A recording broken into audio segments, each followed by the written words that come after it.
9 people have died in Indonesia after a series of volcanic eruptions on the remote island of Flores. The eruption of Mount Lewotobi Laki-Laki saw thick brown ash spew 8 kilometres into the air. It comes just days after a midnight eruption killed at least 9 people and injured 64 others. Several houses in a nearby village were razed by large flaming rocks propelled as far as 4 kilometres from the eruption site. At least 10,000 people have been affected by this week's eruptions. The death toll from a bus crash in India has risen to 36, with 20 more injured. The vehicle plunged into a gorge on a mountainous road in the northern state of Uttarakhand. 3 critically injured people were airlifted to hospital. The overcrowded bus was travelling from Garhwal in the Himalayas and was on part of a road where accidents are common. There were around 60 people on the bus, despite it only being able to accommodate 42 passengers. Pakistan's second largest city of Lahore is experiencing record high air pollution. Health officials say 55,000 people have presented to hospitals this week alone, with thousands reporting eye, ear, nose and throat infections. Residents have been urged to stay indoors as the annual pollution season makes the country's air among the most hazardous in the world. There are already 11,000 of them in the Kursk region. We are seeing an increase in North Koreans, but unfortunately not an increase in our partners' response. Sarah Jane Bell, ABC News. Well, let's return to the US election results and the impact on Asia. Rebecca Chung-Wilkins is the Asia government and politics correspondent for Bloomberg News and joins us from Hong Kong. Rebecca, how have the markets in Asia reacted to news of another Trump presidency? Well, in that immediate aftermath of the news of his victory, we did see a sell-off in Asian equities outside of Japan, and that was predominantly led by Hong Kong-listed Chinese companies, concerned obviously about what a second trade war might mean. Donald Trump famously has trailed this possibility of 60% tariffs on Chinese goods, which would really decimate trade between the two countries if that were to be rolled out in full. So there was a sort of anxiety. But again, today we have seen a sort of resurgence of Asian equities, South Korean equities, Australia, Japan, all rising, because really for 2 reasons. The first is the Fed cut that we saw coming from the US, and the second is these hopes potentially around stimulus that we might get out of China today. We have the closing meeting, the closing day of a meeting of China's standing committee for the NPC, its top legislative body. This is sort of the organization that would potentially okay any plans, and it's really fiscal stimulus that investors are hoping for. And Rebecca, those threats to impose more tariffs on imports into the US, how might these impact countries in Asia, in particular China, in the next few years? Well, China, of course, will face the brunt of it. And there has been some speculation by investors, in fact, that if it was a Trump victory, China would have to turn to more stimulus, bigger stimulus to support the domestic economy and domestic consumption. It might force their hand to spend a bit more, which they've been somewhat reticent to do so far. So in some ways, it's sort of a positive indicator. But the tariffs themselves are really a huge overhang for China. But part of this is going to be depend on how we actually see it enforced. So JP Morgan has, for example, called one strategy a sort of escalate to de-escalate, i.e. this gradual incremental introduction of tariffs that comes over time, rather than, for example, Donald Trump coming just out the gates and unleashing 60% from the outset. So this may allow Beijing to sort of calibrate its response, give it a little bit longer to come to any kind of potential deal. Just for context, though, we are potentially looking at a very bruising 4 years. Last time when we saw these trade conflicts and trade tensions emerge, March 2018, during Trump's first presidency, it was about 2 years from then until China and the US were actually able to come to an arrangement. So these things take a lot of time. Rebecca, great to get your thoughts. Thanks so much for joining us. Thank you, Yvonne. Pleasure to be here.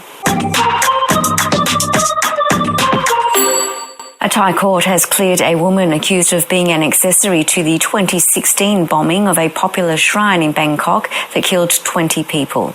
Wanaswanson was accused of leasing accommodation to the alleged bombers and supplying chemicals to them. But Wanaswanson was in Turkey at the time of the explosion, and the judge has ruled that prosecutors had failed to prove any connection between her and the suspects. She says she is relieved to be cleared. The 7 years she has been on bail has affected her family. During that 7 years, I felt discouraged because I felt that it was bad. It's like I didn't get any justice. It also damaged my family. I have 3 kids. When their mum was in such a situation that wasn't normal, it also affected them. I felt bad for my kids. The world's first wooden satellite has launched into space this week, built by scientists from Kyoto University and developed by a Japanese home construction company. It's an early test for a long-term goal to build timber houses on the Moon and even Mars. The satellite will stay in orbit for the next 6 months, with hopes it will prove that a renewable material like wood is suitable for space. Meanwhile, 3 Chinese astronauts have returned to Earth after a 6-month stay on the Tiangong space station. The taikonauts touched down in the Inner Mongolia region. During their stay, they conducted scientific experiments in China's longest spacewalk while installing shielding against space debris. Sri Lanka's tea industry is at a crossroads. This year, the government ordered a 70% increase in tea workers' wages. While there's a push to improve worker conditions, some say the wage hike is too high and could compromise the industry's survival. Every morning, workers in Sri Lanka's tea fields hand-pick tea, rain, hail or shine, starting from 8 a.m. They must fill the bag on their backs with 18 kilograms of tea leaves to earn the minimum wage. In May, that rose from around $5 Australian to $8.50 per day. While the change was welcomed by unions and workers, some producers are worried the higher labour costs could put tea sellers and companies out of business.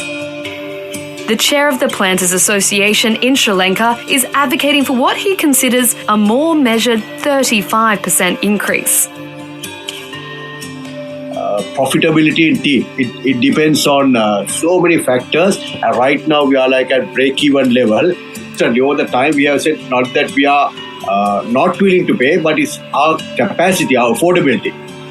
Tea production in Sri Lanka has plummeted in the past 3 years after the government banned chemical fertilisers, experienced fuel shortages and suffered fallout from the country's protracted financial crisis. These factors alongside high labour costs are making Sri Lanka less competitive with other tea-producing countries like India and Kenya. We are being vilified saying, oh, you have to pay more. And when you say no, there are memes going around, we get attacked. No, it's not about finger pointing. It's about saying, look, guys, we'll give you really great tea, but don't tell us you got to do your 50% off 4 times a year or 2 times a year. The consumers and retailers understand that they are part of this whole protocol. Understand that you are responsible. Don't force us. Ultimately, it's about the price.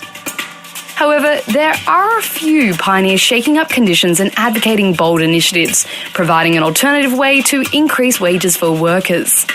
Amber Estate, a 26-acre tea plantation near Ella, has introduced a 10% revenue sharing scheme, which supplements workers' monthly base salary.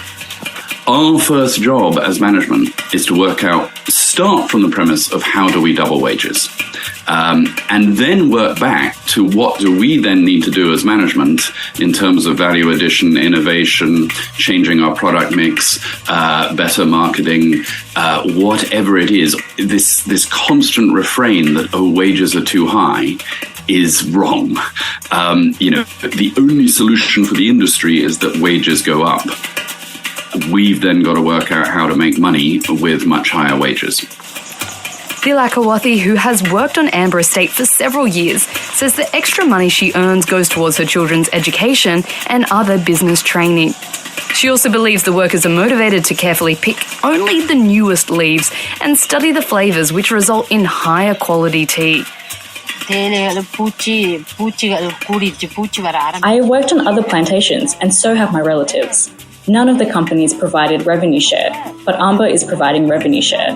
It is very helpful for me and my children for their education. Vilifying plantation companies won't solve the problem, say producers, who argue they must choose between survival and improving practices, such as adopting better climate